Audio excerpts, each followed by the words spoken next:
মহাবিশ্বে 7 আসমান আছে না? এটা তো জানেন 7টা আসমান আছে। তারপরে প্রত্যেক আসমানে অসংখ্য গ্রহ নক্ষত্র আছে, গ্যালাক্সি আছে, ছায়াপথ আছে। তারপরে একটা গ্যালাক্সির মধ্যে অনেকগুলো সৌরজগৎ আছে। ওই একটা গ্যালাক্সির অসংখ্য সৌরজগতের কোন একটা সৌরজগতের বাসিন্দা হচ্ছে আমরা।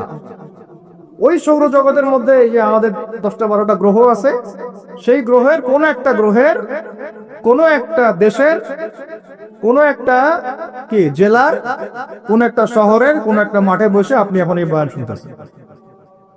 কথা বুঝতে পারতেছেন? আর পুরো মহাবিশ্ব 7 আসমানে নবী সাল্লাল্লাহু আলাইহি ওয়াসাল্লাম বলছে, মেরাজের রাত আমি দেখেছি একটা বিঘত, এতটুকু বিঘত মানে এক টক্কর জায়গা ফাঁকা নাই যেখানে আল্লাহর কোন ফেরেশতা দাঁড়িয়ে বসে বা সেজদারত অবস্থায় আল্লাহর ইবাদত করতেছে না। তাহলে পুরো মহাবিশ্বে কার রাজত্ব চলতেছে? এখন এই পৃথিবীর দিকে তাকান, আমরা বললাম তাবারাকাল্লাযী বিয়াদিহিল মুলক, আল্লাহর হচ্ছে সার্বভৌমত্ব ক্ষমতা কার? আল্লাহর। কিন্তু এখন জমিনের দিকে আপনি তাকান, এই বিশ্বের সার্বভৌমত্ব চলতেছে জাতিসংঘের। কার? এই বিশ্বের রাজনৈতিক মোড়ল জাতিসংঘ। আপনি ইসলামিক বিধানের কথা যতই বলেন তারা মানবে না, মানবে না, সোজা কথা। আপনি যদি বলেন কোরআন এবং হাদিস এবং সর্বশেষ নবী মুহাম্মদ সাল্লাল্লাহু আলাইহি ওয়াসাল্লাম আমাদেরকে এগুলো দিয়ে গেছেন, আল্লাহ পাক এগুলো নাজিল করছেন, আসেন এগুলোর আলোকে বিশ্ব গড়ি, ওরা মানবে না। বরং ওরা আপনার উপর যুদ্ধ ঘোষণা করবে। কি করবে? এ হচ্ছে এই বিশ্বের সবচেয়ে বড় তাগুত, সবচেয়ে বড় কাফের, সবচেয়ে বড় মুশরিক, সবচেয়ে বড় মুনাফিক। ও যদি বলে যে কোরআন বাদ দিতে হবে, আমার মাথায় যে বুঝ আসে ওই বুঝ অনুযায়ী চলবো, তাহলে সারা বিশ্ব বলবে হ্যাঁ এটাই ঠিক। নাউজুবিল্লাহ। অর্থনৈতিক মোড়ল সে যদি বলে আল্লাহ পাক কোরআনে সুদ হারাম করছেন, তো কি হয়েছে? আমাদের ব্যাংকিং সিস্টেম চলবে সুদের উপর, সারা বিশ্ব বলবে এই যে সামি'না ওয়া আতা'না, ইয়েস স্যার, শুনলাম মানলাম। কথা বুঝেন না আমার? ও সারা বিশ্বকে যদি বলে ওদের ব্যাংকিং সিস্টেম, প্রত্যেকটা ব্যাংকিং সিস্টেম চলবে সুদ ভিত্তিক, আল্লাহ কোরআনে হারাম করুক আর হালাল করুক দেখার দরকারই নেই আমার। নাউজুবিল্লাহ। মানলে ইচ্ছা হইলে মানেন, না ইচ্ছা হইলে আমরা বোম মেরে উড়াই দেব। ইচ্ছা হইলে মারেন, না হলে কি একেবারে দিব শেষ কইরা। শেষ করার জন্য অনেক অস্ত্র আছে ওদের। যারা পলিটিক্যাল অ্যাফেয়ার্স ঘাটাঘাটি করেন তারা জানে এদের 72টার মতো অস্ত্র আছে। ইকোনমিক স্যাংশন একটা অস্ত্র, চাপ প্রয়োগ করা একটা অস্ত্র, বিল পাস করা একটা অস্ত্র, নেগোশিয়েট করা একটা অস্ত্র, অন্যকে দিয়ে চাপ দেওয়া হবে একটা অস্ত্র। এগুলো অস্ত্র করতে করতে সর্বশেষ অস্ত্র হচ্ছে একেবারে ওই আফগানিস্তান বানায় ছেড়ে দিবে, একেবারে ওই ইরাক বানায় ছেড়ে দিবে, একেবারে সিরিয়া বানায় ছেড়ে দিবে, একেবারে ইয়েমেন বানায় ছেড়ে দিবে। ওটা সবচেয়ে বড় অস্ত্র। এই জন্য আন্ডারে যারা আছে এরা সবাই স্যালুট মারে, ঠিক আছে আপনি যা বলবেন তাই। এই কারণে সারা বিশ্ব অর্থনৈতিক ক্ষেত্রে ও হচ্ছে এখন সুদ ভিত্তিক অর্থনৈতিক সিস্টেমের মোড়ল। এই সুদ সম্পর্কে আল্লাহ পাক কোরআনে বলেছেন, যদি সুদ না ছাড়ো তাহলে আল্লাহ এবং তার রাসূলের সাথে যুদ্ধের ঘোষণা শোনাবে। কথা বুঝে যাচ্ছে না মনে হয়? আল্লাহ পাক কোরআনে বলছেন সুদ যদি না ছাড়ো, সুদ যদি তোমরা মুসলমানরা মুমিনরা না ছাড়ো, তাহলে আল্লাহর সাথে এবং রাসূলের সাথে যুদ্ধের ঘোষণা শুনে রাখো। সূরা বাকারা পড়েন, সূরা বাকারা পড়েন। আল্লাহ পাক বলছেন, ইয়া আইয়ুহাল্লাযীনা আমানু ইত্তাকুল্লাহ ওয়া যারু মা বাকিয়া মিনার রিবা ইন কুনতুম মুমিনিন ফাইন লাম তাফআলু ফাআযারু বিহারবিন মিনাল্লাহি ওয়া রাসূলিহি। তাহলে আল্লাহ পাক এখানে বলছেন হারাম, যদি খাও তাহলে আল্লাহর সাথে যুদ্ধ করতেছো, নবীর সাথে যুদ্ধ করতেছো। ওরা বলে দিল এটা ফরজ। কি এটা? তুই মানলে মান, না মানলে যা, তোর ব্যাপারে ব্যবস্থা আমরা পরে নিব।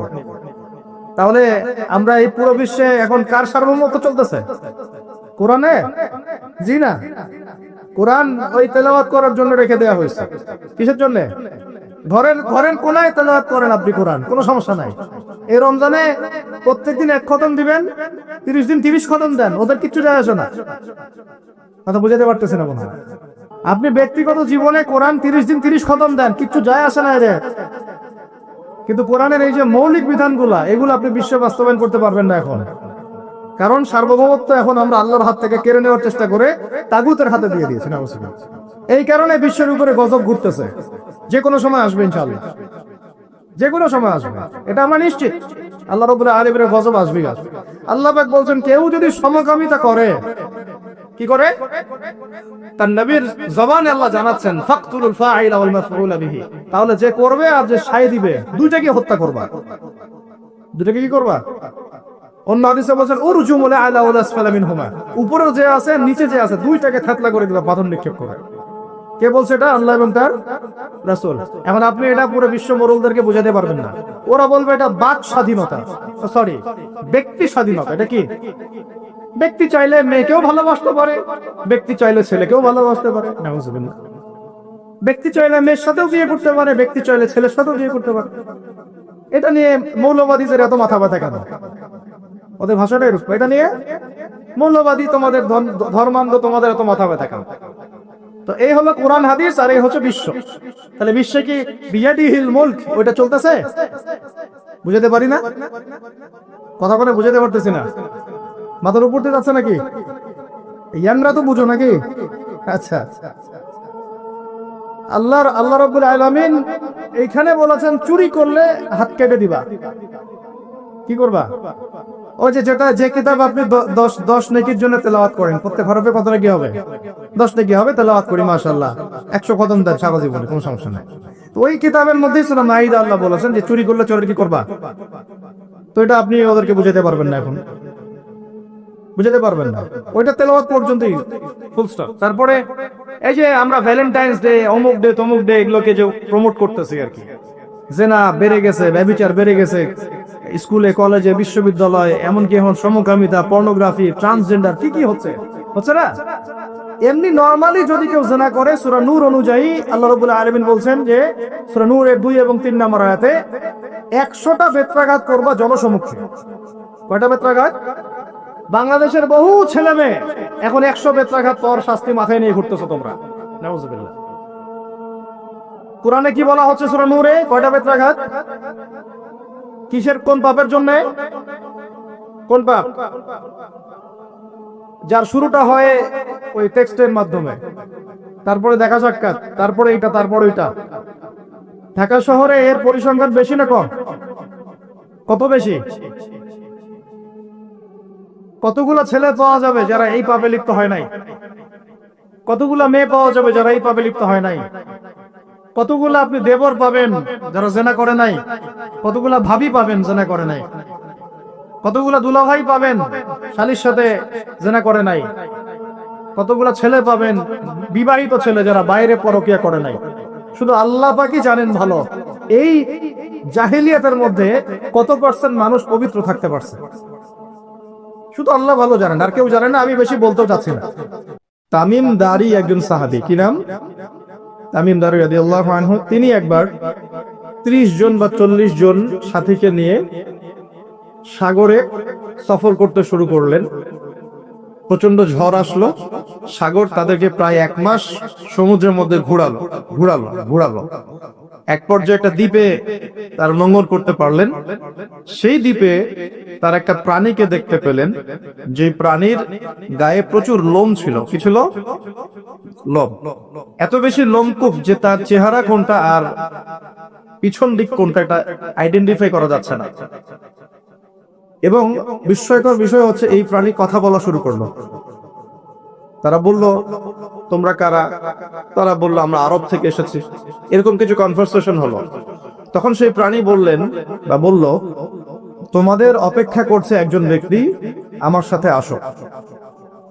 তখন এই 30 জন বা 40 জন সাহাবী তারা তামিম দারির সাথে গেলেন। সাহাবী বলছে এই অর্থে যে তারা পরবর্তীতে মুসলিম হয়েছিলেন। এই ঘটনার পরে তারা মুসলিম হয়েছিল, আলহামদুলিল্লাহ। তো তারা গিয়ে দেখলেন শেকল দিয়ে একজন ব্যক্তিকে বাঁধা আছে, যেই ব্যক্তি খুবই শক্তিশালী, তাকে শেকল দিয়ে বেঁধে রাখা হয়েছে। এবং সেই ব্যক্তি তাদেরকে জিজ্ঞাসা করছিল, তোমরা কোত্থেকে এসেছো? তামিম দারি রাদিয়াল্লাহু আনহু তিনি বলছেন, আমরা মক্কা থেকে এসেছি, মদিনা মক্কা থেকে এসেছি। কি উদ্দেশ্যে? এই উদ্দেশ্যে, তোমাদের সেখানে একজন ব্যক্তি আছে মুহাম্মদ, তার কি খবর? তামিম দারি রাদিয়াল্লাহু আনহু বলছেন, তার খবর হচ্ছে বালতির মতো। কিসের মতো? বালতির মতো। কখনো তিনি বিজয় লাভ করছেন, কখনো আবার মুশরিকরা বিজয় লাভ করছে। মানে বদরের যুদ্ধে তিনি জয়লাভ করেছেন, উহুদের যুদ্ধে আবার মুশরিকরা মুসলিমদেরকে বিপর্যয়ের সম্মুখীন করেছেন। জিজ্ঞাসা করলেন, তাবারিয়া হ্রদ চিনো? তিনি বলছেন, হ্যাঁ চিনি। তাবারিয়া হ্রদে কি পানি আছে? তামিম দারি রাদিয়াল্লাহু আনহু বলছেন, হ্যাঁ পানি আছে। এই ব্যক্তি তখন বলছে, অতি শীঘ্রই সেখানে কোনো পানি থাকবে না। আবার প্রশ্ন করছেন, বাইসানের খেজুর গাছের নাম শুনেছ? তামিমদারি বলছেন, শুনেছি। সেখানে কি খেজুর আছে? তামিমদারি বলছেন, প্রচুর খেজুর আছে। এই ব্যক্তি বলছে যে অতি সত্বর সেখানে কোনো খেজুর থাকবে না। এরকম কিছু কথা বলার পরে তামিমদারি তাকে জিজ্ঞাসা করলেন, আপনি কে? এত প্রশ্ন জিজ্ঞাসা করছেন, তুমি কি, তোমার পরিচয় দাও। তখন এই ব্যক্তি বলছিলেন, আমার পরিচয় তোমরা খুব শীঘ্রই জানতে পারবে। অতি শীঘ্রই আমি এই শেকল থেকে মুক্ত হব এবং পুরো পৃথিবীতে আমি 40 দিন রাজত্ব করব। কতদিন? 40 দিন। তবে মক্কা এবং মদিনায় আমি প্রবেশ করতে পারবো না, কারণ সেখানে প্রবেশ করতে ধরলেই দেখা যাবে আল্লাহর ফেরেশতারা খোলা তরবারি হাতে মক্কা মদিনা পাহারা দিচ্ছে। তবে আমি আমার পরিচয় জানিয়ে দিচ্ছি, আমি হচ্ছি তামিম দারি রাদিয়াল্লাহু আনহু। তিনি এসে এই ঘটনা নবী সাল্লাল্লাহু আলাইহি ওয়াসাল্লামকে বললেন। বলার পরে নবী সাল্লাল্লাহু আলাইহি ওয়াসাল্লাম তার চেহারাটা উজ্জ্বল হয়ে উঠল। তিনি মিম্বরে দাঁড়িয়ে বললেন, আমি কি তোমাদেরকে বলিনি এইরকম একটা সত্তার কথা, এমন একটা ভয়ঙ্কর ফিতনার কথা? সাহাবীরা বললেন, হ্যাঁ আপনি বলেছিলেন। তামিম দারি আজকে সেটাই দেখে এসেছে, তোমাদেরকে সেই ঘটনা সে ব্যক্ত করছে। এখান থেকে আমরা বুঝতে পারলাম যে একটা দ্বীপের মধ্যে বন্দী ছিল বা আছে, হয় ছিল বা আছে। এখন ছিল না এখনো আছে, এর উত্তর খুঁজতে হলে আরেকটা হাদিস দেখতে হবে। এটা কোন হাদিস? সহিহ মুসলিমের।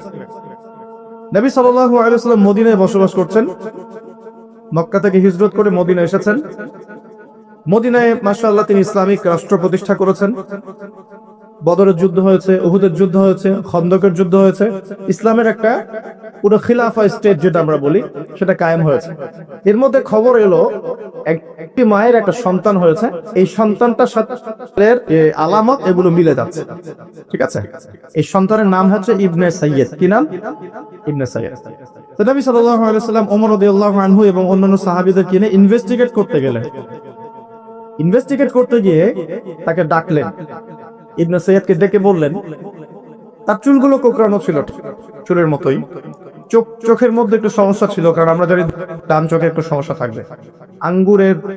আঙ্গুর কালার দেখেছেন? আঙ্গুর চোখটা অনেকটা আঙ্গুরের মতো হবে, ফোলা। ইবনে সাইয়্যিদের কাঠামোটা মিলে যাচ্ছিল। নবী সাল্লাল্লাহু আলাইহি ওয়াসাল্লাম তাকে ডেকে বললেন, তুমি কি দেখো? ইবনে সাইয়্যিদ বলছে, আমি আরশ দেখি। কি দেখি? আরশ বোঝেন তো? আচ্ছা, এখানে আরশের কথা যেহেতু এসেই গেছে, একটা কথা বলে দেই যে নবী সাল্লাল্লাহু আলাইহি ওয়াসাল্লাম একটা হাদিসে বলেছেন, কিতাবুত তাওহীদ গ্রন্থের মধ্যে আছে, আমরা যে পৃথিবীতে বসবাস করছি, এই পৃথিবী থেকে প্রথম আসমান মানে পুরো মহাবিশ্ব, এর দূরত্ব হচ্ছে 500 বছরের রাস্তা। কত বছর? এভাবে দ্বিতীয় আসমান থেকে তৃতীয় আসমানের ডিস্টেন্স 500 বছরের পথ। কত বছর? এভাবে চতুর্থ, পঞ্চম, ষষ্ঠ, সপ্তম, এই 7 আসমানের প্রত্যেক আসমানের ডিস্টেন্স হচ্ছে 500 বছরের রাস্তা। এর উপরে আছে কুরসি। কি আছে? ওয়াসিআ কুরসিয়ুহুস সামাওয়াতি ওয়াল আরদ। আয়াতুল কুরসি পড়েন নাই? আয়াতুল কুরসি ঘুমানোর সময় পড়েন কি?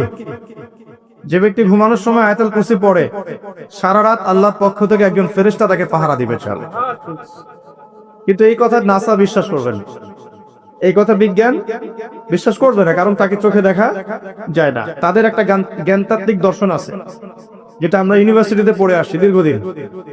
সেটা হলো, যা চাক্ষুষ দেখা যায় না এগুলোতে বিশ্বাস করতে নাই। পরীক্ষা নিরীক্ষা পর্যবেক্ষণের মাধ্যমে যখন কোনো সিদ্ধান্ত পাওয়া যাবে সেটাই জ্ঞান, এছাড়া জ্ঞানের কোনো অস্তিত্ব নাই। স্কুল থেকে শুরু করে পিএইচডি ডিগ্রি পর্যন্ত এই দর্শনের উপর ডিপেন্ড করে শিক্ষা নিচ্ছি আমরা সবাই। এখন যা দেখি না বিশ্বাস করব না। এই কারণে পশ্চিমরা আল্লাহকে বিশ্বাস করে না, আল্লাহকে দেখা যায় না। ফেরেশতাকে বিশ্বাস করবে না, বলবে যে বোগাস কথাবার্তা। কোথায় ফেরেশতা দেখা যায়?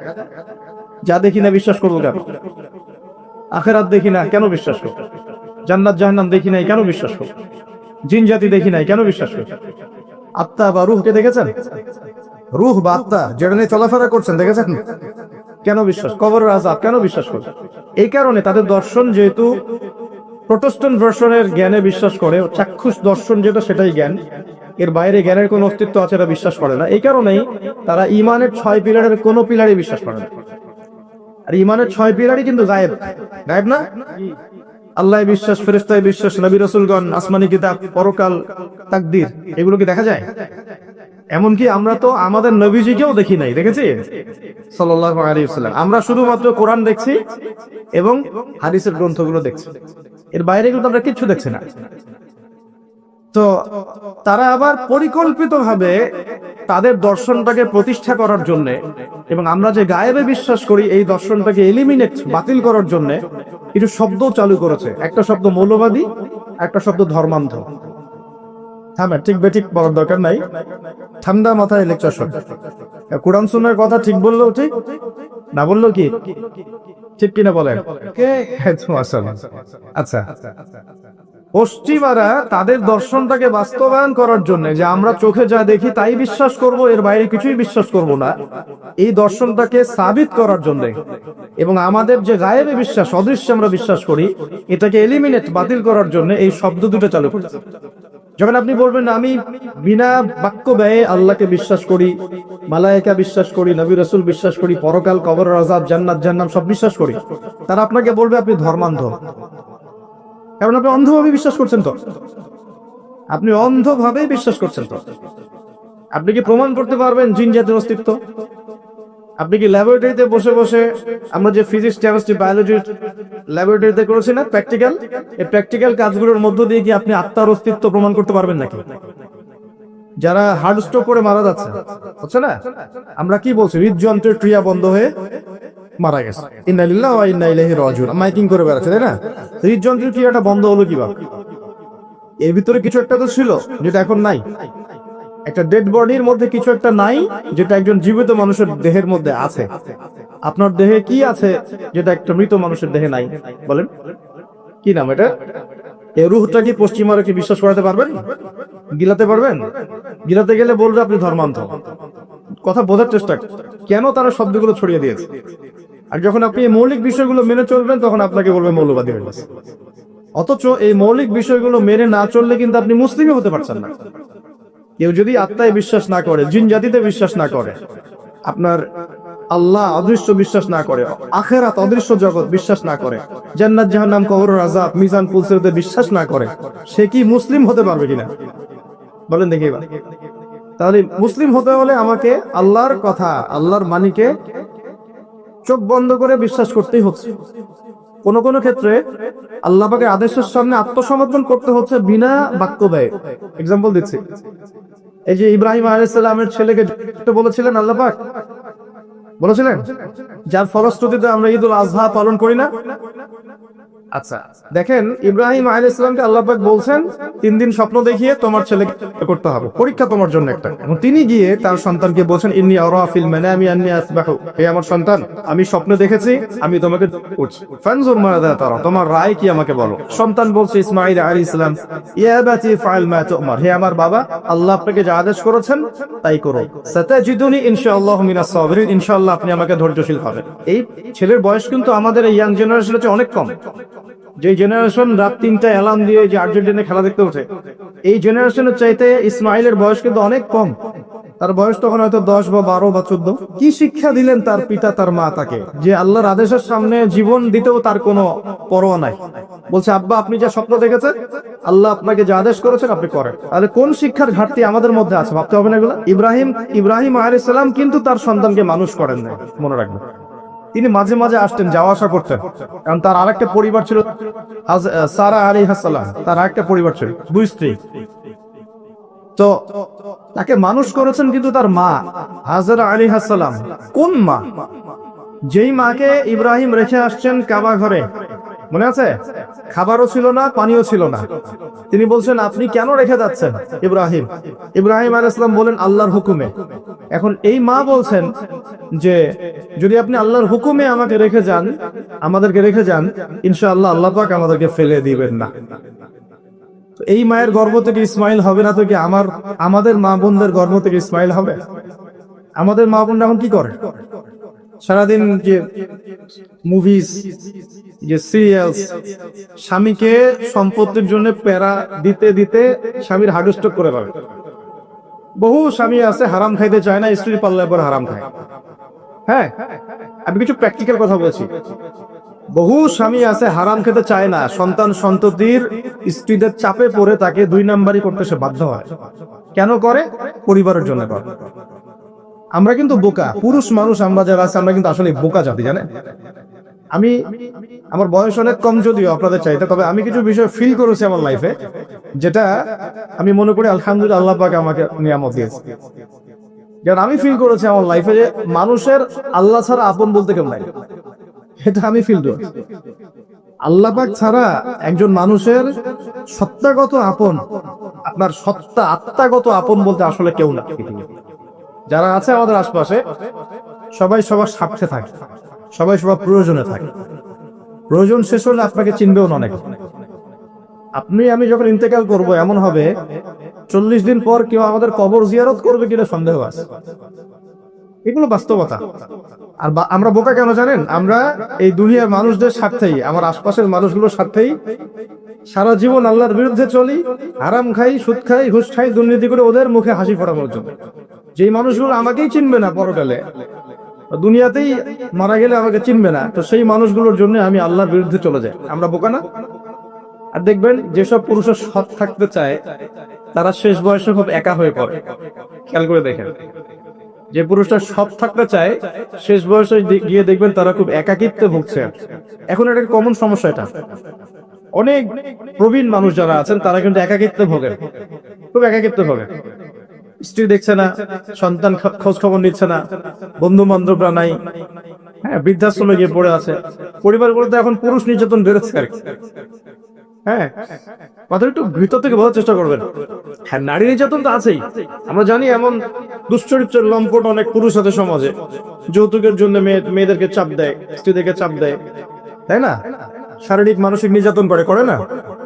মেয়েদের প্রতি চরম নির্যাতন হয়, কিন্তু পুরুষদের উপরেও কিন্তু দিন দিন নির্যাতন বাড়ছে। আমরা কিন্তু এই সেন্সে বোকা হয়ে গেছি। চালাক হবো কখন? যখন আমরা আমাদের দুনিয়ার প্রতিটা কাজ আল্লাহর সন্তুষ্টির জন্য করব। দুনিয়ার প্রতিটা কাজ যদি আমরা আল্লাহর সন্তুষ্টির জন্য করি, তাহলে আমরা কারো ব্যবহারে কথায় কষ্ট পাবো না ইনশাআল্লাহ। কারণ আমাদের সালাত, ইন্না সালাতি ওয়া নুসুকি মাহইয়ায়া ওয়া মামাতি, আমাদের সালাত সব স্যাক্রিফাইস, জীবন মৃত্যু কার জন্য? আল্লাহর জন্য। আল্লাহর কাছে আবার এক্সপেকটেশন থাকবে যে আল্লাহর কাছে আমি চাই, কোনো মানুষের কাছে কোনো এক্সপেকটেশন নাই, তখন আপনি কষ্ট পাবেন না। জীবনে সুখে থাকার দ্য ফিলোসফি অফ হ্যাপিনেস হচ্ছে এটা। জীবনে সুখে থাকা, সুখী হওয়ার, এই দুনিয়ার জীবনে সুখী হওয়ার ফিলোসফি হচ্ছে আল্লাহ ছাড়া কারো কাছে আশা করেন, এবং আল্লাহ ছাড়া অন্য কারোর জন্য কোনো কিছু করতে চান না, আল্লাহকে সন্তুষ্ট করার জন্য করতে চান। ইনশাআল্লাহ আল্লাহ পাক আপনাকে সবকিছুই দিবেন ইনশাআল্লাহ। সম্মান, মর্যাদা, প্রতিপত্তি, মানুষের ভালোবাসা সবই পাবেন যদি আপনি আল্লাহর হয়ে যান। আমি একটু ভিতরে চলে আসছি আর কি, বাইরে আসে আবার আসেন। তো এই যে কুরসির কথা বলছিলাম, আয়াতুল কুরসি কেন তেলাওয়াত করবেন? কারণ রাত্রেবেলা একজন মালাক বা ফেরেশতা আপনাকে পাহারা দিবে ইনশাআল্লাহ। আর পশ্চিমাদের দর্শন বলে দিলাম, ওরা কিন্তু এই অদৃশ্যের জগতে বিশ্বাস করে না। এই কারণে আমরা যারা অদৃশ্যের জগতে বিশ্বাস করি, আমাদেরকে এইসব সাম্প্রদায়িক শব্দ দিয়ে তারা সারা বিশ্বের বুকে আন্ডারএস্টিমেট করার চেষ্টা করেছে। এটা ধরতে হবে ওরা। সামনে আসেন। এখন কুরসির পরে কি আছে? এই কুরসির উপরে আছে একটা মহাসাগর। কি আছে? মহাসাগর। নাসা কি বলেছে এখন পর্যন্ত? এই জন্য আমরা কেউ বিশ্বাস করি না। কালকে যদি দেখবেন নাসা বলে দেয় হ্যাঁ একটা মহাসাগরের সন্ধান পাওয়া গেছে, পৃথিবী থেকে লক্ষ কোটি আলোকবর্ষ দূরে, নাম দিয়ে দিল যে পয়েন্ট FM0000mm2, একটা নাম দিয়ে দিল। ওরা তো এরকম নাম দেয় আর কি, তাই না? তখন কিন্তু দেখবেন সারা বিশ্বের মানুষ চোখ বন্ধ করে বিশ্বাস করবে কি না? আমরা কিন্তু আল্লাহর প্রতি চোখ বন্ধ করে বিশ্বাসের জায়গায় এই পশ্চিমাদের উপর এখন চোখ বন্ধ করে বিশ্বাস করছে। কি বুঝেন? এটা কিন্তু শিরক হচ্ছে, এটাও শিরক হচ্ছে। তো একটা কথা মিস করে গেছি, ইব্রাহিম আলাইহিস সালাম করার যে পরীক্ষায় পড়েছিলেন, তখন কিন্তু তিনি প্রশ্ন করেন না আল্লাহকে, আল্লাহ একজন মাসুম বাচ্চাকে কেন করব? এর পিছনে যুক্তি কি, এর পিছনে বিজ্ঞান কি, এর পিছনে দর্শন? প্রশ্ন করেছিলেন তিনি একদম সামি'না ওয়া আতা'না, আল্লাহ পাক আদেশ করেছেন, চোখ বন্ধ করে পালন করতে গিয়েছে। ইব্রাহিম আলাইহিস সালাম অন্ধভাবে আল্লাহর আদেশ মেনে চললেন না? আর ইব্রাহিম আলাইহিস সালাম সবচেয়ে বড় মুসলিম না আমি সবচেয়ে বড় মুসলিম? বলেন, কে এই উম্মার নামকরণ করেছেন মুসলিম? সূরা হজ পড়ে দেখেন, হুয়া সাম্মাকুমুল মুসলিমিন, এই হুয়া মানে কে? মিল্লাতে আবিকুম ইব্রাহিম, ইব্রাহিম আলাইহিস সালামের মিল্লাত, তিনি তোমাদের পিতা, যিনি তোমাদের নামকরণ করেছেন কি? মুসলিম। আর আমাদের আদি পিতা হচ্ছেন আদম আলাইহিস সালাম। তো দেখুন প্রিয় ভাইরা, এই মহাসাগরের উপরে আছে কুরসি, যার কথা আমি বলতে গিয়ে এখানে আসলাম। ইবনে সাইয়্যিদ কি বলছে, সে কি দেখে মনে আছে? ভুলে গেছে? ইবনে সাইয়্যিদ কে? নবী সাল্লাল্লাহু আলাইহি ওয়াসাল্লাম যাকে ইনভেস্টিগেট করছেন মদিনায়, কোথায় একটু খেয়াল রাখেন, তামিমদারি দ্বীপে দেখে আসছেন। কোথায় থেকে আসছেন? দ্বীপে। আর নবী সাল্লাল্লাহু আলাইহি ওয়াসাল্লাম ইনভেস্টিগেট করছেন কোথায়? মদিনায়। আচ্ছা, তো এখন এই ব্যক্তি বলছে আমি আরশ দেখি। নবী সাল্লাল্লাহু আলাইহি ওয়াসাল্লাম বলে আরশ কোথায়? সে বলছে আরশ পানির উপরে। কোথায়? পানির উপর। তখন নবী সাল্লাল্লাহু আলাইহি ওয়াসাল্লাম বলছেন তুমি তো তাহলে শয়তানের আরশ দেখছো। কার আরশ দেখছে? শয়তানের কিন্তু আরশ আছে, শয়তানেরও কিন্তু একটা আরশ আছে। কোথায় এটা জানেন? সমুদ্রের উপরে। অনেকে বলে যে ভাই বারমুডা ট্রায়াঙ্গেলে আছে নাকি, এটা আমরা জানি না, এভাবে বলা যাবে না, এটা আমরা ব্যাখ্যা করতে পারবো না, আল্লাহ ভালো জানেন। তো এখন শয়তানও কিন্তু সিংহাসনে বসে, দিন শেষে বসে ওর যে চেলা চামুন্ডা যারা আছে ওদেরকে ডাকে, ডেকে বলে আজকে কি করাইছো তোমরা? একজন বলে যে আমি তো জেনা করাই দিছি দুজনের মধ্যে, আমি মদ খাইয়েছি মানুষকে, আমি মানুষকে পরকীয়ায় লিপ্ত করেছি, আমি একজনকে একজনের বিরুদ্ধে উস্কে দিয়ে হত্যা করিয়ে দিয়েছি, এরকম করে শয়তানরা বলতে থাকে। তো ইবলিস বলে না, তোমরা তেমন কোনো কাজ করতে পারো না। ইতিমধ্যে একজন শয়তান এসে বলে যে আমি একটা কাজ করেছি। কি কাজ করেছো? যে আমি একটা পরিবারের স্বামী স্ত্রীর মধ্যে বিচ্ছেদ ঘটিয়ে দিয়েছি। কি করেছে? এটা এখন বেশি হচ্ছে না? বেশি হচ্ছে না? আপনারা খবর রাখেন না মনে হয়, পড়াশোনা করে দেখেন, প্রতি 3-4 মিনিট একটা ডিভোর্সের ঘটনা ঘটে, প্রতি 3-4 মিনিটের মধ্যে। এবার শয়তান তাকে ডাকে, এদিকে আসো, তুমি একটা কাজের কাজ করেছো। তখন নিজের গলার যে মালা বা যেটা আমরা গোল্ড মেডেল বলি, অ্যাওয়ার্ড যেটা বলি, এটা তার গলায় সে পরিয়ে দেয়, দিয়ে বলে তুমি একটা কাজের কাজ করেছো। তার মানে আমরা বুঝতে পারলাম শয়তানের কাছে সবচেয়ে বড় একটা মিশন কি? পরিবারগুলোকে ধ্বংস করে দেয়। সতর্ক থাকতে হবে আমাদের সবাইকে। আল্লাহ পাক আমাদের সবাইকে ধৈর্য দান করুন। আর পরিবার টিকে থাকে ধৈর্যের উপরে। একটা বিষয় বলে দিই, স্বামী স্ত্রীর মধ্যে যুবকরা এটা উপকৃত হবেন ইনশাআল্লাহ। স্বামী স্ত্রীর মধ্যে শুধুমাত্র ভালোবাসা পরিবার টিকানোর জন্য যথেষ্ট না। স্বামী স্ত্রীর মধ্যে ভালোবাসার চাইতেও বেশি প্রয়োজন হচ্ছে একে অপরের প্রতি বিশ্বাস। কি দরকার? বিশ্বাস না থাকলে ভালোবাসা টিকবে না। প্রয়োজন একে অপরের সম্মানবোধ, একজন একজনের সম্মানটা যেন বোঝে, এবং আনুগত্যের প্রয়োজন আছে। স্ত্রীরা যদি স্বামীদের আনুগত্য না করে সংসার টিকে না, সংসার ভেঙে যায়। বিশ্বাস, আনুগত্য, ভক্তি, সম্মান, শ্রদ্ধা, এর সাথে যখন ভালোবাসা যুক্ত হবে তখন পরিবারটা ইনশাআল্লাহ জান্নাতি পরিবার। লাখ লাখ ছেলে দাঁড়িয়ে একটা পর্দার সামনে দাঁড়িয়ে আছে, গোল কখন হবে এই জন্য। দেখছেন না মিডিয়া এগুলো প্রমোট করছে না? বাপ খাইলে এমন যে কত সুখে আছি আমরা, তাই না? কি সুখ আমাদের। খেলা হচ্ছে, আমরা গোল গোল চিল্লাচ্ছি, খেলছে কোন টিম সেই টিম আমাকেও চিনে না, আমার দেশের নামও জানে কিনা আল্লাহু আলাম। এমন কেন জাতিগতভাবে আমরা এমন কেন হলাম? জাতিগতভাবে আমাদের কোনো ব্যক্তিত্ব নাই, আমাদের কোনো গায়রত নাই, আমাদের তো যুদ্ধের হিস্ট্রি আছে, আমাদের বীরত্বের হিস্ট্রি আছে, আমাদের ভাষা আন্দোলন হিস্ট্রি আছে। দেশের কনসেপ্ট বাদ দিয়ে ইসলামিক কনসেপ্ট যদি বলেন, আমরা তো তারেক বিন জিয়াদের উত্তরসূরি, বিন কাসিমের উত্তরসূরি, খালিদ বিন ওয়ালিদ, ওমর ইবনে খাত্তাবের উত্তরসূরি। আমাদের কোনো গায়রত নাই? যদি আমি একা একা সকালবেলা উঠে ফজরের নামাজের পরে এই মাঠটাকে 10 রাউন্ড দেই, এটা আমার জায়েজ না? জায়েজ, জায়েজ। এখন আপনারা 10 জন 20 জন দুটো টিম হয়ে গেলেন, আমি তো টুকটাক খেলাধুলার মধ্যে ছিলাম, টিম হয়ে গেলেন, এখন আপনারা খেলছেন ফুটবল, 1 ঘন্টা আধা ঘন্টা খেলবেন, জায়েজ না? জায়েজ। কিন্তু এই খেলাটাকে টেলিকাস্ট করে আপনি হাজার হাজার মানুষের সময় তো নষ্ট করতে পারেন না, তার হায়াত তো নষ্ট করতে পারেন না। এই খেলাকে কেন্দ্র করে জুয়ার আসর বসাতে পারবেন না, এটাকে কেন্দ্র করে আপনি lakh lakh billion billion dollar খরচ করতে পারবেন না তো।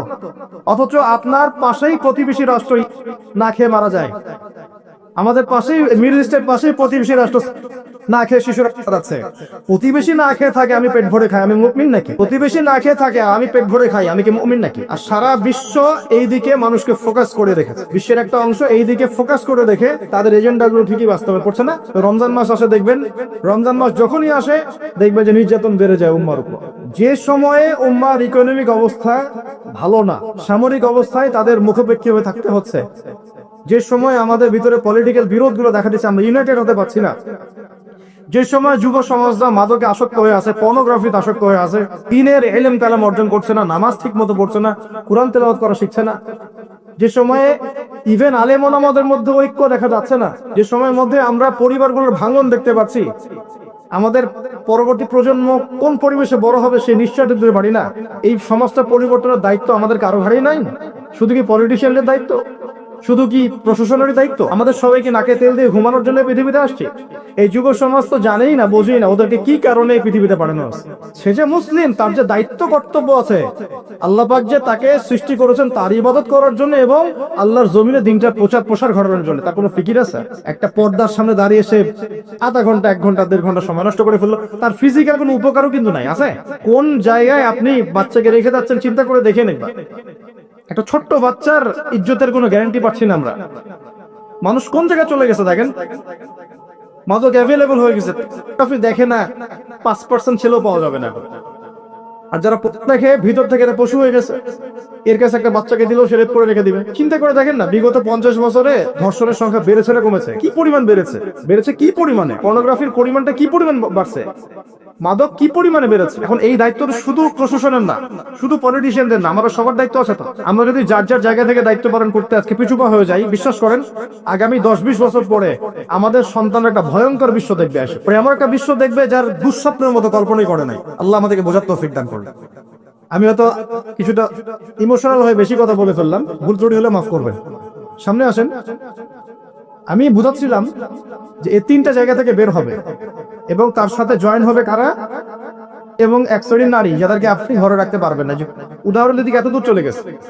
আরেকটা জায়গার কথা আসছে যে বের হবে শাম এবং ইরাকের মাঝামাঝি একটা রাস্তা থেকে। শাম মানে হচ্ছে জর্ডান, লেবানন, এই যে পুরো কন্টিনেন্টটা আছে এটার নাম শাম। কি নাম? শাম, সিরিয়ার মধ্যে। আর ইরাক হচ্ছে এই যে আমাদের ইরাক তো চীনের, এর মাঝখান থেকে একটা রাস্তা থেকে বের হবে। একটু ভূগোল ঘাটবেন, একটু জিওগ্রাফি পড়ে দেখবেন, ওর মাঝখানে এখন একটা রাষ্ট্রের জন্ম হয়েছে। এই রাষ্ট্রটা আজকে থেকে 100 বছর আগে বিশ্বের বুকে ছিল। 1974 সালের আগ পর্যন্ত এরকম কোন রাষ্ট্রের অস্তিত্বই বিশ্বের বুকে ছিল না। বিগত 100 বছরে এটা অস্তিত্ব লাভ করেছে, নাম আপনারা সবাই জানেন। এবং সেখানে শুধু রাষ্ট্র গঠন করেই তারা ক্ষান্ত হয় নাই, কিন্তু ওই যে বললাম 70,000 দিবে ইস্পাহানের, বললাম না? তার মানে অন্য হাদিসে লিঙ্ক করে দেখা যায় নবীজি বলছেন যে সে বিশ্ব শাসন করবে এবং তার ফলোয়ার্স হবে কারা? মানে কারা? তো সে যদি রাষ্ট্র কায়েম অলরেডি করে ফেলে এবং সেখানে যদি বিশ্বের সমস্ত জায়গা থেকে সেও যায় এবং ওরা সেখানে শক্তিশালী হয়ে যায়, সশরীরে বের না হলেও তার অনুসারীরা কি বের হয় নাই? বুঝেন নাই কথা? বুঝছেন? এখন তার অনুসারীদের একটু অবস্থা দেখেন। বিশ্বের বড় বড় সেক্টরগুলোর কথা আমি জাস্ট মেনশন করে দিই। Politics, economics, finance, military section এবং মিডিয়া। বড় বড় 5-6টা সেকশন।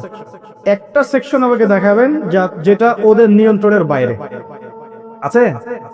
এমন কোন সেকশন নাই। এখানে শিক্ষিত মানুষ যারা তারা আমার কথা বুঝতে পারবেন। বিশ্বের এমন কোন সেকশন নাই যেটা ওদের নিয়ন্ত্রণের বাইরে। ইভেন এই যে প্রযুক্তিগুলো আমরা ইউজ করছি এগুলো সবকিছু ওদের নখদর্পণে আছে। এখন আমাকে একটা কোশ্চেনের উত্তর দেন যে যদি আপনি বিশ্ব রুল করতে চান তাহলে আপনাকে বিশ্বের এই বড় বড় সেকশনগুলোকে রুল করতে হবে না? শ্রীলঙ্কা কি পারবে বিশ্বের অর্থনীতিকে নিয়ন্ত্রণ করতে? পারবে না, কারণ তার নিজের কোন ইকোনমিক বেস নাই। পারবে কি? পারবে সারা ওয়ার্ল্ডের পলিটিক্সকে নিয়ন্ত্রণ করতে? পারবে না। মনে করেন কি পারবে সারা বিশ্বের ফাইন্যান্স এগুলো নিয়ন্ত্রণ করতে পারবে? সেখানে তো মানুষ অনুদানের উপর তারা চলছে না? তাদের তো জানমালের নিরাপত্তাই নাই। তার মানে যে বা যারা বিশ্ব শাসন করবে এবং তার অনুসারীরা, তাদেরকে বিশ্বের বড় বড় সেকশন গুলো তো রুল করতে হবে, তাই নয় কি? সশরীরে বের না হলেও, সে সশরীরে না আসলেও তার ফলোয়ার্স যারা, তারা কিন্তু অলরেডি রাষ্ট্র কায়েম করেছে, বিশ্বের বড় বড় সেকশন নিয়ন্ত্রণ করছে এবং ঐক্যবদ্ধ হয়েছে, রাজধানীও ঘোষণা করে ফেলেছে। এবার কি মিলাতে পারছেন কথা যে কোন দিকে আমি ফোকাস করছি? এবার আসেন, তাদের সাথে লড়াই করার ক্ষমতা সবার থাকবে না, এটাও সত্য। কারণ আসবে সে তাদেরকে নিয়ে বিশ্বের 40 দিন পুরো ম্যাসাকার করবে, পুরো বিশ্বটাকে 40 দিন সে শাসন করবে। যার প্রথম দিনটা হবে 1 বছরের সমান। কত বছর? কিভাবে হবে আল্লাহ জানেন, আমি ব্যাখ্যা করতে পারবো না। দ্বিতীয় দিন হচ্ছে 1 মাসের সমান, তৃতীয় দিন 1 সপ্তাহের সমান, তারপরের দিনগুলো আমাদের দিনের মতোই। কথা বুঝতে পারছেন? সে কি করবে? সে নিজেকে খোদা দাবি করবে। সে বলবে সেই খোদা আল্লাহ, এবং তার এক হাতে জান্নাত, এক হাতে জাহান্নাম থাকবে। এই যে এক হাতে জান্নাত মানে কি সত্যিকারের জান্নাত? ওই যে 2 এ 2 4 যারা মিলায় বলবে হ্যাঁ সত্যিকারের জান্নাত। একটা বাহন থাকবে, গাধা বলা হয়েছে, যার বিশাল ডানা থাকবে, যে ডানার নিচে বহু মানুষ আশ্রয় নিতে পারবে, এবং সেই ডানাতে সে আকাশে চড়ে বেড়াবে। আকাশে উড়ে এমন কোন গাধা আছে নাকি? আছে? যারা 2 দিয়ে 4 মিলায়, যে 2 যোগ 2 লেফট হ্যান্ড সাইড সমস্যা রাইট হ্যান্ড সাইড, এরা মনে করবে যে উড়ন্ত গাধাও মনে হয় আসতে পারে। আর যারা ইন্টেলেকচুয়াল থিঙ্কিংস রাখেন, তারা বুঝবেন যে হতে পারে এটা এমন কোন প্রযুক্তি যেটা দিয়ে সে আকাশকে নিয়ন্ত্রণ করবে। হতে পারে অত্যাধুনিক কোন এয়ারক্রাফট, আল্লাহ ভালো জানেন। তবে উড়ন্ত কোনো গাধা যে হবে না এটা আমরা নিশ্চিত ইনশাআল্লাহ। তো এখানে অনেক রূপকথা আছে। সে ডান হাতে জান্নাত মানে যারা তাকে ফলো করবে সে ওদের সবাইকে প্রোগ্রেস দিবে, দুনিয়াতে শান্তিতে থাকবে। আর যে তার মানে আনুগত্য করবে না, জুলুমের শিকার হবে, ব্যাস জাহান্নাম। এ তো সরাসরি জান্নাত জাহান্নাম নয়, এ ধরে ঢুকাই দেবে। জান্নাত কি হাতে নিয়ে ঘোরা সম্ভব? কখনোই না। তো এমনও একটা হাদিস আসছে যে সে একটা কওমের কাছে গিয়ে দাঁড়াবে, বলবে আমার উপর ঈমান নিয়ে আসো। কওম বলবে আমরা তোমাকে মানি না। এরা মুমিন হবে, মুসলিম হবে, আমরা তোমাকে মানি না। তখন সে তাদের উপর জুলুম করবে, দুর্ভিক্ষ চাপিয়ে দিবে, দুর্ভিক্ষ চাপিয়ে দিবে। আরেকটা কওমের কাছে যাবে, বলবে আমাকে কি তোমরা রব হিসেবে মানো? তারপরে হ্যাঁ মানি। তখন তাদেরকে সে প্রোগ্রেস দিবে, দেখবেন আকাশে আদেশ করবে বৃষ্টি হও, বৃষ্টি হবে, ফসল ফলো, ফসল ফলবে, গুপ্তধন গুলো বের করে ওদের হাতে দিয়ে দিবে। মানে আমি বুঝাতে পারবো না যেটা কত বড় ফিতনা। পৃথিবীতে চলমান সমস্ত ফিতনাগুলোকে একত্রিত করলে মান হবে না, তবে তার শাসনটা চিরস্থায়ী হবে না আলহামদুলিল্লাহ। যারা 2 দিয়ে 4 মিলায়, যে 2 যোগ 2 লেফট হ্যান্ড সাইড সমস্যা রাইট হ্যান্ড সাইড, এরা মনে করবে যে উড়ন্ত গাধাও মনে হয় আসতে পারে। আর যারা ইন্টেলেকচুয়াল থিঙ্কিংস রাখেন, তারা বুঝবেন যে হতে পারে এটা এমন কোন প্রযুক্তি যেটা দিয়ে সে আকাশকে নিয়ন্ত্রণ করবে। হতে পারে অত্যাধুনিক কোন এয়ারক্রাফট, আল্লাহ ভালো জানেন। তবে উড়ন্ত কোনো গাধা যে হবে না এটা আমরা নিশ্চিত ইনশাআল্লাহ। তো এখানে অনেক রূপকথা আছে। সে ডান হাতে জান্নাত মানে যারা তাকে ফলো করবে সে ওদের সবাইকে প্রোগ্রেস দিবে, দুনিয়াতে শান্তিতে থাকবে। আর যে তার মানে আনুগত্য করবে না, জুলুমের শিকার হবে, ব্যাস জাহান্নাম। এ তো সরাসরি জান্নাত জাহান্নাম নয়, এ ধরে ঢুকাই দিবে। জান্নাত কি হাতে নিয়ে ঘোরা সম্ভব? কখনোই না। তো এমনও একটা হাদিস আসছে যে সে একটা কওমের কাছে গিয়ে দাঁড়াবে, বলবে আমার উপর ঈমান নিয়ে আসো। কওম বলবে আমরা তোমাকে মানি না। এরা মুমিন হবে, মুসলিম হবে, আমরা তোমাকে মানি না। তখন সে তাদের উপর জুলুম করবে, দুর্ভিক্ষ চাপিয়ে দিবে, দুর্ভিক্ষ চাপিয়ে দিবে। আরেকটা কওমের কাছে যাবে, বলবে আমাকে কি তোমরা রব হিসেবে মানো? তারপরে হ্যাঁ মানি। তখন তাদেরকে সে প্রোগ্রেস দিবে, দেখবেন আকাশে আদেশ করবে বৃষ্টি হও, বৃষ্টি হবে, ফসল ফলো, ফসল ফলবে, গুপ্তধন গুলো বের করে ওদের হাতে দিয়ে দিবে। মানে আমি বুঝাতে পারবো না যেটা কত বড় ফিতনা। পৃথিবীতে চলমান সমস্ত ফিতনাগুলোকে একত্রিত করলে মান হবে না, তবে তার শাসনটা চিরস্থায়ী হবে না আলহামদুলিল্লাহ। তার এবং তার ফলোয়ার্সদের শাসনটা চিরস্থায়ী হবে না। তারা যে মনে করে বসে আছে যে এই সত্যিকারের, সে সত্যিকারের সত্যিকারের টিকে তারাই করার চেষ্টা করেছিল। তার নাম কি? ঈসা আলাইহিস সালাম। তিনি হচ্ছেন সত্যিকার। আল্লাহ পাক তাকে উঠিয়ে নিয়েছেন, তাকে আল্লাহ পাক নামাবেন দামেস্কে, এবং তার হাতেই এই মিথ্যা মাসিহের মৃত্যু লেখা আছে ইনশাআল্লাহ তাআলা। এবং তারপর ঈসা আলাইহিস সালাম তার ফলোয়ার্স বা তার অনুসারীদেরকে নিয়ে বিশ্বের শান্তি প্রতিষ্ঠা করবেন ইনশাআল্লাহ। এটা সামনে আছে, মানে ইতিহাস শেষ হবে, সভ্যতা শেষ হবে নবী ঈসা আলাইহিস সালামের হাতে। এটা কত বছর বাকি আছে এটা আমরা বলতে পারবো না। হতে পারে 100 বছর, হতে পারে 1000 বছর, আমরা জানি না, আল্লাহ ভালো জানেন। কিন্তু একটা জিনিস আপনাকে ফোকাস করতে হবে, যে সে শ্বশুরিলে বের না হলেও তার অনুসারীরা কিন্তু সারা বিশ্বাসকে শক্তিশালী। এটা আপনাকে বুঝতে হবে। একটা সুসংবাদ আপনার জন্য। নবীজি বলছেন সাল্লাল্লাহু আলাইহি ওয়াসাল্লাম, কোন ব্যক্তি যদি সূরা কাহফের প্রথম 10টা আয়াত মুখস্থ করে বা শেষের 10টা আয়াত মুখস্থ করে, বা এই দুটোই 20টাই করেন, ইনশাআল্লাহ আপনার জীবদ্দশায় যদি হয় সে আপনার কোনো ক্ষতি করতে পারবে না। এখন প্রশ্ন আছে আরো, এই সূরার মধ্যে কি আছে যা আপনাকে এই ফিতনা থেকে বাঁচাবে। এটা জানার জন্য আপনাকে আসহাবুল কাহাফের ঘটনা পড়তে হবে। ওই যে 9 জন যুবকের কথা বলেছিলাম, 309 বছর ঘুমিয়েছিল, আল্লাহ পাক আবার ঘুম থেকে উঠিয়েছেন।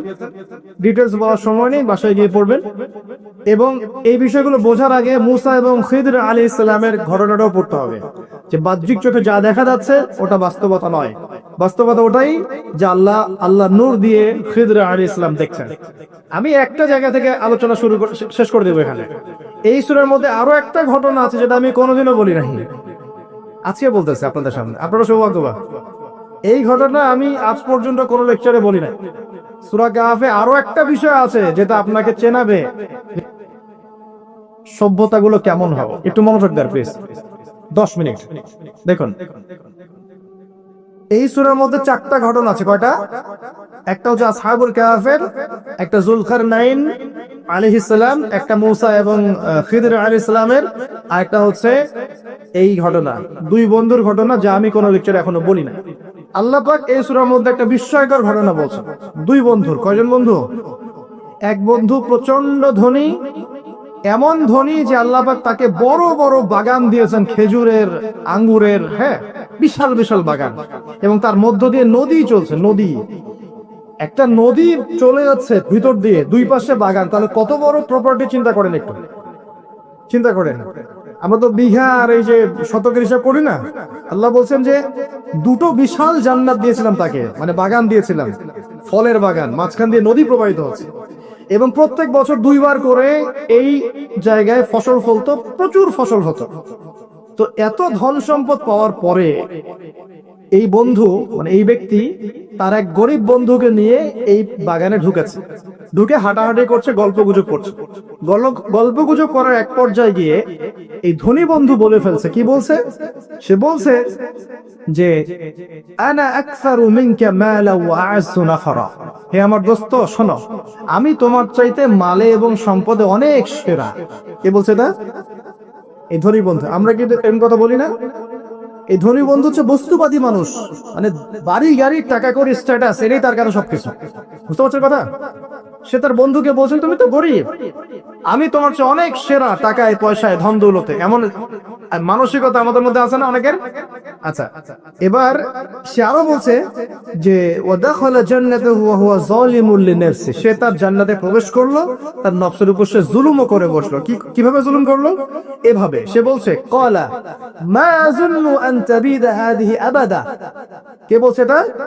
এই ধনী বন্ধু। সে বলছে হে আমার গরিব বন্ধু শোনো, আমি মনে করি না, আমি বিশ্বাসই করি না, আমি মনে করি না যে আমার এই প্রপার্টি কখনো ধ্বংস হয়ে যাবে। আমি এটা বিশ্বাস করি না। বুঝতে পারছেন? ওই যে আমি পরকালে বিশ্বাস করি না, কিয়ামতে বিশ্বাস করি না, আখিরাতে বিশ্বাস করি না। কোন সভ্যতা বলেন? আচ্ছা, সে বলছে যে মা আযুন্নু আন তাবিদা হাদিহি আবাদা। আমি বিশ্বাস করি না, আমি মনে করি না যে এই প্রপার্টি কখনো ধ্বংস হতে পারে। ওয়া মা আযুন্নু সাআতা কায়িমা। আর আমি এটাও মনে করি না যে কিয়ামত কখনো হবে। বুঝতে পারলেন কথা? আমি এটাও বিশ্বাস করি না যে কখনো। শেষ করছি আমি। তার মানে কি, এই বন্ধুটা বস্তুবাদী না? সে পরকালে বিশ্বাস করে না, কিয়ামতে বিশ্বাস করে না। সে তার ধন সম্পত্তির মোহে এত আসক্ত হয়ে গেছে যে সে মনে করে যে এটা কখনো আমার থেকে যাবে না। এমন চিন্তা আমাদের মধ্যে আছে না? এই চিন্তাটাকে আধুনিক পরিভাষায় বলা হয় মেটেরিয়ালিজম। কি বলা হয়? মানে বস্তুবাদ। মানে কি বস্তুবাদ? মানে ভোগ বিলাস, বাড়ি গাড়ি, টাকা পয়সা, মত্ত থাকা, পরকাল বলে কিছু নাই। এই যে মেটেরিয়ালিজম। এখন এই বন্ধুটা বলছে, গরিব বন্ধু, একটু মনোযোগ দেন প্লিজ। এই বন্ধুটা বলছেন, গরিব বন্ধু যে ক্বালা লাহু সাহিবুহু ওয়া ইউহাওয়ারু, গরিব বন্ধুটা তাকে বলছে আকাফারতা বিল্লাযী খালাকাকা মিন তুরাব। হে আমার ধনী বন্ধু, তুমি কি সেই সত্তার সাথে কুফরি করছো যে তোমাকে মাটি থেকে সৃষ্টি করেছেন? সুম্মা মিন নুতফা, এরপর তোমাকে মায়ের গর্ভে নুতফা আকারে রেখেছিলেন। সুম্মা সাওয়াকা রাজুলা, এরপর তোমাকে এই পুরুষের আকৃতি দিয়েছেন। তুমি কি সেই সত্তা আল্লাহকে অস্বীকার করছো? মানে অস্বীকার করার মধ্য দিয়ে তুমি আল্লাহকে অস্বীকার করছো কি? ওয়ালাউলা ইয দাখালতা জান্নাতুক, তুমি যখন তোমার জান্নাতে ঢুকলা তুমি এটা কেন বললা না যে লা কুওয়াতা ইল্লা বিল্লাহ, মাশাআল্লাহ, লা কুওয়াতা ইল্লা বিল্লাহ, মাশাআল্লাহ, আল্লাহ পাক কি চমৎকার জান্নাত আমাকে দিয়েছেন, লা কুওয়াতা ইল্লা বিল্লাহ, আল্লাহ ছাড়া কোনো শক্তি সামর্থ্য নাই, এমনটা কেন বললে না? এমনটা না বলে কেন এইটা বললা যে ওমা আযুন্নু সাআতা কায়িমা, আমি বিশ্বাস করি না যে কখনো হবে, আমি বিশ্বাস করি না যে এটা কখনো ধ্বংস হবে, এমনটা কেন বললা? তুমি কেন কুফরি করলা? এরপর যেটা হয়েছে, আল্লাহ রাব্বুল আলামিন এই যে বন্ধু, গরিব বন্ধু, তাকে দুনিয়া এবং আখিরাতে বিশাল নেয়ামত দিয়ে দিয়েছেন, আর এই ধনী বন্ধুর জান্নাতটাকে আল্লাহ পাক এক রাতের মধ্যে ধ্বংস করে রেখে দিয়েছে। এক রাতের মধ্যে পুরো জান্নাতকে ধ্বংস। পরের দিন সকালে সে এসে দেখে যে এটা কোন জায়গায় আসলাম, আমার বাগান বাগিচা বলে মনে হচ্ছে না।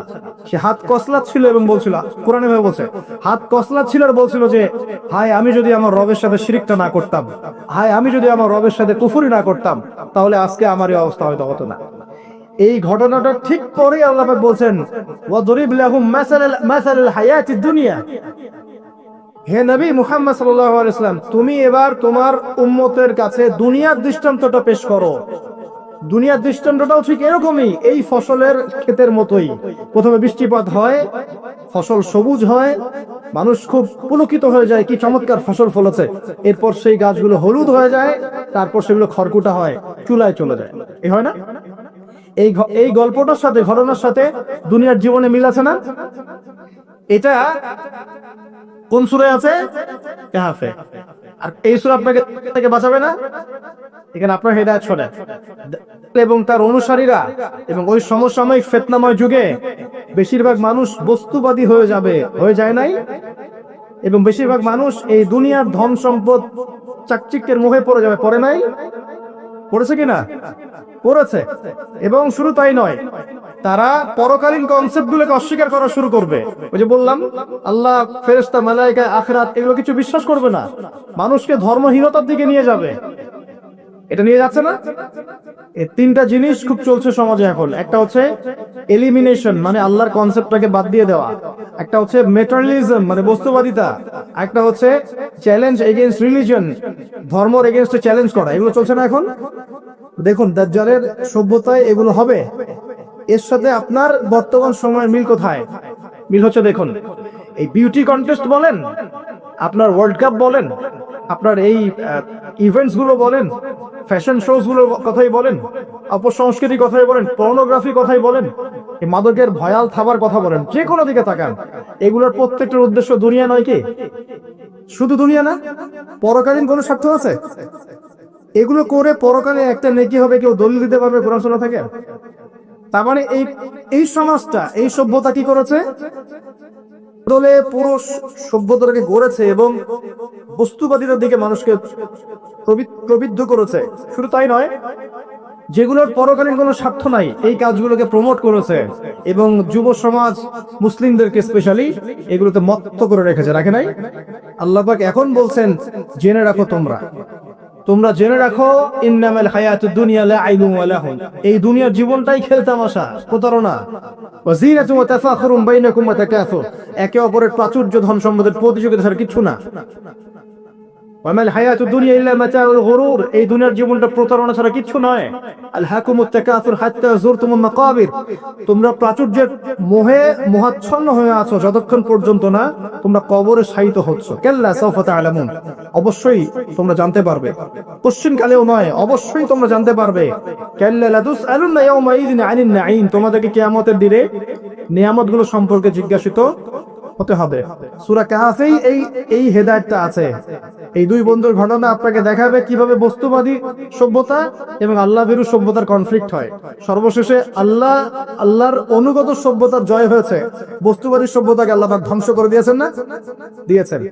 এবং এই ঘটনার পরেই দুনিয়ার জীবনের দৃষ্টান্ত দেওয়া হয়েছে, যে দুনিয়ার জীবনটাকে আল্লাহ পাক বলেছেন খেলতামাশা, প্রতারণা ছাড়া কিছুই নয়।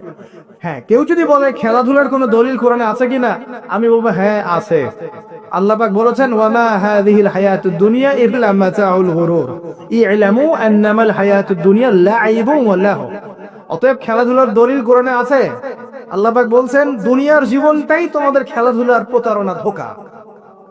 কি বুঝলেন? এই দুনিয়ার জীবনটাই হচ্ছে খেলাধুলা, প্রতারণা, মোহ এবং ধোঁকা। এবং তোমাদের পারস্পরিক চাকচিক্যের প্রতিযোগিতা ছাড়া কিচ্ছু নয়।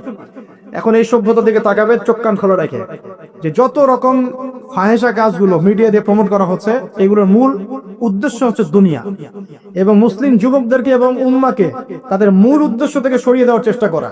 আমাদের মূল উদ্দেশ্য কি? এক, আমাদের মূল উদ্দেশ্য ছিল জ্ঞান অর্জন করা। মূল উদ্দেশ্য ছিল জ্ঞান অর্জন করে আমল করা, আল্লাহ পাকের জমিনে দ্বীনের প্রচার করা। আমাদের পৃথিবীর মূল উদ্দেশ্য ছিল কি? পারিবারিক আদর্শ ঠিক করা, সন্তানদেরকে মানুষ করা, সমাজের কাঠামো ঠিক করা, হালাল খাওয়া, দ্বীনের দাওয়াতি কাজ করা, আল্লাহর জমিনে দ্বীনটাকে প্রচার করা, প্রসার করা, প্রতিষ্ঠার চেষ্টা করা। এগুলো আমাদের মূল উদ্দেশ্য ছিল। এখান থেকে সরিয়ে এনে আমাদের সবার চোখকে এখন বিভিন্ন আমোদ প্রমোদ ফুর্তির দিকে ফোকাস করিয়ে রাখা হয়েছে, এবং এর ফলশ্রুতিতে আমরা আমাদের দুনিয়াতে আসার উদ্দেশ্যটা কিন্তু ভুলে গেছে। প্রিয় ভাইয়েরা, সতর্ক থাকবেন। যে বিষয়টা যতটুকু লিমিট আছে, এই লিমিট ক্রস করতে যাবেন। যতটুকু করা জায়েজ আছে এতটুকু করবেন, যেগুলোতে জায়েজ নাই সেগুলো জায়েজ না। আল্লাহ রাব্বুল আলামিন আপনাদের সবাইকে ইসলামের বেসিক বিষয়গুলোর উপর টিকে থাকার তৌফিক দান